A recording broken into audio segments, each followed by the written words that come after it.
Every inch of Banshee is designed to tell a story, whether it's the title sequence, which has a whole narrative to it, or the end titles to stay because you get to this Easter egg at the end. We are telling one story. I just happen to tell it in a few different places. Greg Utanis is like Megamind.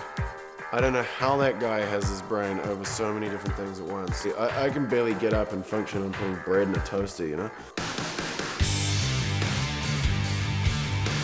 That bastard came at me with a crowbar.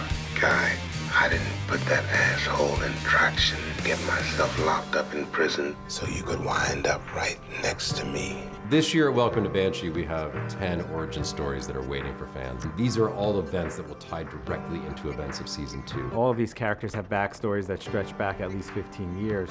And what we started last year and we continue to do this year is we shoot 3-minute webisodes that really give you glimpses into these characters' lives and who they were before they got to Banshee or before the show started. And this year, our Banshee origins are even gnarlier and deeper. I directed most of them, Tropper wrote most of them. They have all our cast, all our guest cast, and people are going to be moving between Banshee Origins and Banshee the series back and forth all season. What can I get you, Mr. Marine? My name's Gordon Hopewell. Carrie.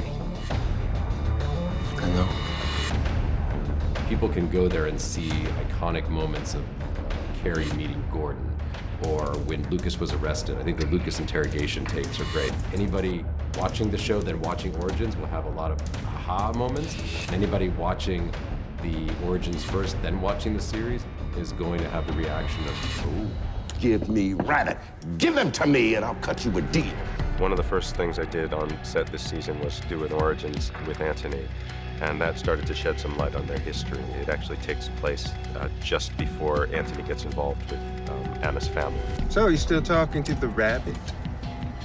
Not the rabbit, just Rabbit. There was a certain amount of caution expressed by Joe about that environment, which, as we later find out, turns out to be prescient, because the whole Ukrainian mob thing turns out to be not such a good thing. He's a motherfucking old school gangster, and we do not play in that sandbox. One of the things we did was to revisit the days when Sugar was in prison. Kai Proctor came to visit him at 2 different times of Proctor's life. So we see that they're bonded very closely. That history and that relationship is going to get incredibly strained by the behavior of Sugar taking Lucas's side, and what he tells or doesn't tell Proctor is going to become a very complicated place for him. You were defending me.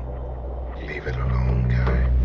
Our show plays great just by itself, but then you have more information if you read the comic. You have more information if you watch the Origins. It's a fantastic, deep, rich world that they're kind of creating as they go to a certain extent. We literally have to be writing the mythology while we're writing the episodes. We do have a Bible, but we also need a map. I promise you're gonna love this place.